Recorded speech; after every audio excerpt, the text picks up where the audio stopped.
வணக்கம். இன்றைய தினமும் முக்கியமான சில தரவுகளுடன் உங்களை சந்திக்கின்றேன். கடந்த 4ஆம் தேதி இலங்கையை வந்தடைந்த இந்திய பிரதமர் நரேந்திர மோடி அவர்கள் நேற்றைய தினம் பல ஒப்பந்தங்களில் கைச்சாத்திட்டதோடு பல தமிழ் சிங்கள அரசியல் தலைவர்களை சந்தித்திருந்தார். அது மட்டுமல்ல, அவருக்கு எதிராக சில பேரினவாத சக்திகள், சிங்கள பேரினவாத சக்திகள் கொழும்பு புறக்கோட்டையிலே ஆர்ப்பாட்டம் நடத்தியதையும் அவதானிக்கக்கூடியதாக இருந்தது.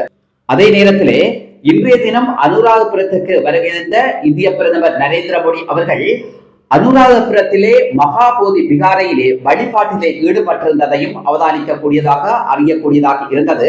அவர் மட்டுமல்ல, இலங்கையினுடைய ஜனாதிபதி அனுரகுமார் திசாநாயக்க அவர்களும் அந்த இடத்துக்கு வருகை தந்திருந்தார். அதே இடத்திலே தமிழ் அரசியல்வாதிகளை அவர் சந்தித்த முக்கியமான பல விடயங்களை அவர் கூறியிருந்தாலும், இந்த இலங்கை அரசாங்கம் தமிழர்களுடைய விடயத்திலே எப்படி கையாள வேண்டும் அல்லது அணுக வேண்டும் என்கின்ற விதத்திலே தன்னுடைய கருத்தை வெளியிட்டதையும் அவதானிக்கக்கூடியதாக இருந்தது. இன்றைய தினம் அனுராதபுரத்துக்கு வருகை தந்திருந்த இந்திய பிரதமர் நரேந்திர மோடி அவர் மட்டுமல்ல, இலங்கையினுடைய ஜனாதிபதி அனுரகுமார் திசாநாயக்க இருவருமாக மகாபோதி விகாரைக்கு சென்று அந்த விகாரையிலே வழிபாட்டிலே ஈடுபட்டிருந்தார்கள். அதே நேரம் இதுல மிக முக்கியமான விஷயம் என்னன்னு சொல்லி சொன்னால், இந்த வழிபாட்டில ஈடுபட்டிருந்த நரேந்திர மோடி அவர்கள் அனுராதபுரத்திலே இருக்கின்ற முக்கியமான பிரதிநிதிகளையும் அவர் சந்தித்து பேச்சுவார்த்தை நடத்தி இருக்கிறார். அடுத்ததாக இலங்கை வந்திருந்த நரேந்திர மோடி அவர்கள், இந்திய பிரதமர் அவர்கள் பல அரசியல் தலைவர்களை சந்தித்தார். குறிப்பாக தமிழ் அரசியல்வாதிகள் மற்றும் எதிர்கட்சி தலைவர் சஜித் பிரேமதாச உள்ளிட்ட அணியினரை சந்தித்திருக்கிறார். இதுல இந்திய பிரதமர் நரேந்திர மோடி அவர்களை ஆழ்த்துகின்ற செயற்பாட்டிலே அல்லது அவரை வியக்கத்தக்க வகையிலே இலங்கையிலே பல சம்பவங்கள் நடந்து இருக்கிறது. நரேந்திர மோடி அவர்களுக்கு ஒரு ராஜ மரியாதை வழங்கப்பட்டிருக்கிறது. அதுவும் குறிப்பாக அனுரகுமார் திசாநாயக்க இலங்கையுடைய ஜனாதிபதி அவர்கள் இந்தியாவுக்கு சென்ற போது அவருக்கு எப்படி ராஜ மரியாதை வழங்கப்பட்டதோ அதற்கு மேலானதாக அந்த மரியாதை நரேந்திர மோடி அவர்களுக்கு வழங்கப்பட்டிருக்கிறது. இதுல முக்கியமாக சொல்ல வேண்டிய விடயம் என்று சொல்லி சொன்னால், எதிர்கட்சி தலைவர் சஜித் பிரேமதாச அவர்கள் ஒரு புகைப்படத்தை, அதுவும் சிறுத்தையினுடைய புகைப்படம் ஒன்றை அவருக்கு வழங்கி இருக்கிறார்.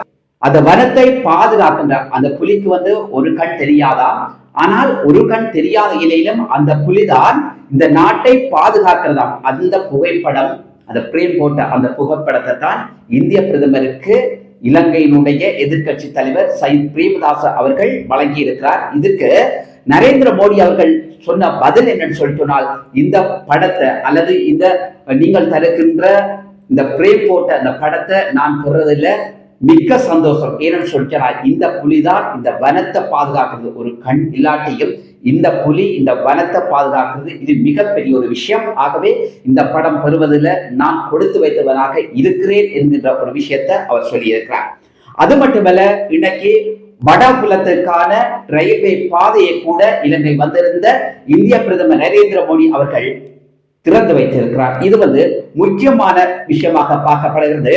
இலங்கைக்கும் இந்தியாவுக்கும் இடையிலான அந்த உறவு பின்னி பிணைந்ததாக அல்லது இலங்கைக்கு தொடர்ந்தும் இந்தியாவுடைய உதவி இருக்கும் என்றதை இந்திய பிரதமர் அழுத்தம் திருத்தமாக கூறியிருப்பதோடு இந்தியாவுக்கு உறுதுணையாக இந்த அரசாங்கம் இருக்கும் என்றதை கூட அனுரகுமார் திசாநாயக்க அவர்கள் ஒரு வாக்குறுதியை இந்திய பிரதமருக்கு அளித்திருக்கிறார். சரி, அடுத்த விஷயம் என்னன்னு சொல்லி சொன்னால், நரேந்திர மோடி அவர்களை சந்தித்த தமிழ் அரசியல்வாதிகள் பலர் தங்களுடைய குறைநிறைகளை சொல்லியிருக்கிறார். பொதுவாக தமிழ் மக்கள் எதிர்பார்க்கின்ற இந்த அரசியல் தீர்வு தொடர்பான முக்கியமான பல விடயங்களை இந்திய பிரதமருக்கு எடுத்து சொல்லியிருக்கிறார்.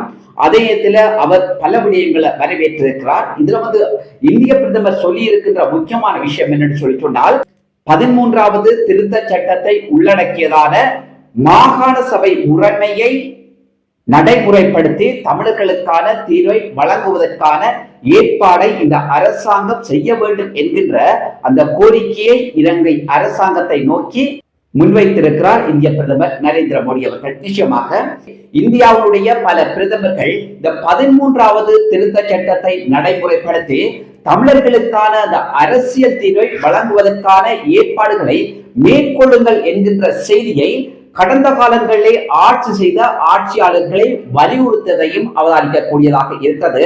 அதுல ஒரு அங்கமாகத்தான் நரேந்திர மோடி அவர்களும் அதே விடயத்தை இலங்கை அரசாங்கத்துக்கு, குறிப்பாக அனுரகுமார் திசாநாயக்க அவர்கள் தலைமையிலான அந்த அரசாங்கத்திற்கு சொல்லி இருக்கிறார்கள் தவிர வேறு எதனையும் புதிதாக சொல்லவில்லை என்றதுதான் முக்கியமான விஷயமாக பார்க்கப்படுது. ஏன்னு சொல்லினால் இது இந்த வார்த்தையை கேட்டு கேட்டு தமிழ் மக்கள் புளித்த ஒரு வார்த்தையாக இருக்கிறது. இருந்த போதிலும் அவர் அழுத்தம் திருத்தமாக அல்லது இந்த அரசாங்கத்தை நீங்கள் கட்டாயம் நடைமுறைப்படுத்தியே ஆக வேண்டும் என்கின்ற அந்த கோரிக்கையை முன்வைக்காததான் இன்னைக்கு தமிழ் மக்கள் மத்தியில மிகுந்த கவலையை அளிக்கிறது. அதே நேரத்தில் தமிழ் மக்களுக்கு சமஷ்டி முறையிலான அரசியல் தீர்வுதான் நிரந்தர தீர்வாக அமையும் என்றதை தமிழ் தேசிய மக்கள் முன்னணியினுடைய தலைவராக இருக்கின்ற நாடாளுமன்ற உறுப்பினர் கஜேந்திரகுமார் பொன்னம்பலம் அவர்கள் வலியுறுத்தியதை அவதானிக்க கூடியதாக இருக்கிறது. இந்த நிலையில நேற்றைய தினம் கொழும்பு புறக்கோட்டையில இனவாதம் பிடித்த சில இனவாத கட்சிகள் அல்லது இனவாதிகள் நரேந்திர மோடி அவர்களுடைய வருகைக்கு எதிர்ப்பு தெரிவித்து போராட்டம் நடத்தியதை அவதானிக்க கூடியதாக இருக்கிறது.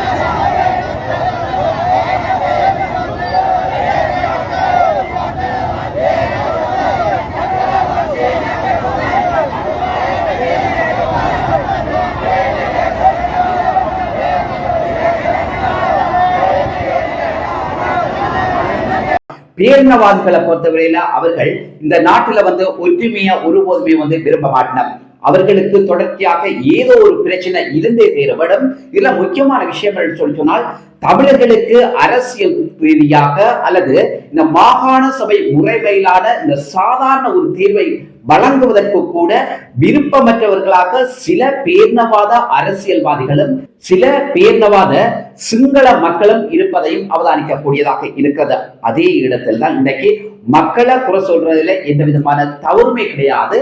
ஆனால் இந்த பேரினவாத சிங்கள அரசியல்வாதிகள் தான் மக்களை குழப்புகின்ற செயற்பாடுகள்ல ஈடுபடுறதை நிச்சயமாக அவதானிக்க கூடியதாக, அறியக்கூடியதாக, கேட்கக்கூடியதாக இருக்கிறது.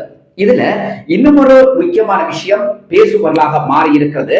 இலங்கை வந்திருந்த இந்திய பிரதமர் நரேந்திர மோடி அவர்களுடைய வருகைக்கு ஆதரவு தெரிவித்து பல பதாதைகள் ஒட்டப்பட்டிருந்ததையும் அவதானிக்கக்கூடியதாக இருக்கிறது. அதிலே இந்திய பிரதமர் நரேந்திர மோடி மற்றும் இலங்கையினுடைய ஜனாதிபதி அனுரகுமார் திசாநாயக்க அவர்கள் இவருடைய புகைப்படத்தை வைத்துத்தான் அந்த பதாதைகள் ஆங்காங்கே தொங்கவிடப்பட்டிருந்தன அல்லது ஒட்டிவிடப்பட்டிருக்கின்றன. அதிலே சிங்கள மொழிக்கும் ஆங்கில மொழிக்கும் முன்னுரிமை வழங்கப்பட்டிருந்தது, தமிழ் மொழி புறக்கணிக்கப்பட்டிருக்கிறது. அப்படி என்றால் இந்த நாட்டிலே இரண்டு தேசிய இனங்கள் இருந்து கொண்டிருக்கிறது, வாழ்ந்து கொண்டிருக்கின்றன. ஒன்று சிங்கள தேசிய இனம், அடுத்தது தமிழ் தேசிய இனம். அப்படி என்றால் இந்த அரசாங்கம் தமிழ் தேசிய இனத்தை தொடர்ந்து புறக்கணிக்கிறதா என்கின்ற ஒரு ஐயத்தை இன்றைக்கு தமிழ் மக்கள் மத்தியில மட்டுமல்ல, இன்றைக்கு உலகத்தில் வாழ்ந்து கொண்டிருக்கின்ற ஒட்டுமொத்த தமிழர்களிடத்திலேயும் ஒரு சந்தேகத்தை ஏற்படுத்தியிருக்கிறது. ஏன்னு சொன்னால் இந்த அரசாங்கம் இனவாதமற்ற மதவாதமற்ற அரசாங்கம் என்று சொல்லி தன்னை அடையாளப்படுத்திக் கொண்டிருக்கிறது, அல்லது உலகுக்கு தன்னை ஒரு புனிதராக சித்தரித்துக் கொண்டு வருகிறது. அந்த நிலையில் தான் அப்படியான அரசாங்கம் இப்படியான செயற்பாட்டிலே இறங்கி இருப்பது என்பது ஏற்க முடியாத விடயமாக இருக்கிறது என்பதை பலர் விமர்சித்து வருவதையும் அறியக்கூடியதாக இருக்கிறது. அந்த நிலையில்தான் தமிழ் அரசியல்வாதிகள் இந்த அரசாங்கத்திடமும் இந்திய பிரதமர் நரேந்திர மோடி அவர்களிடமும் விடுகின்ற கோரிக்கை என்னவென்றால், எங்களுடைய மக்களை நாங்களே ஆளக்கூடிய வகையிலே அந்த அதிகாரத்தை எங்களிடம் கையளியுங்கள் என்பதைத்தான் தமிழ் தரப்பு இந்திய அரசையும் இலங்கை அரசாங்கத்தையும் வேண்டியிருக்கிறது. நல்ல சொந்தங்களை மீண்டும் ஒரு தோப்பின் மூலமாக உங்கள் அனைவரையும் சந்திக்கிறேன். நன்றி, வணக்கம்.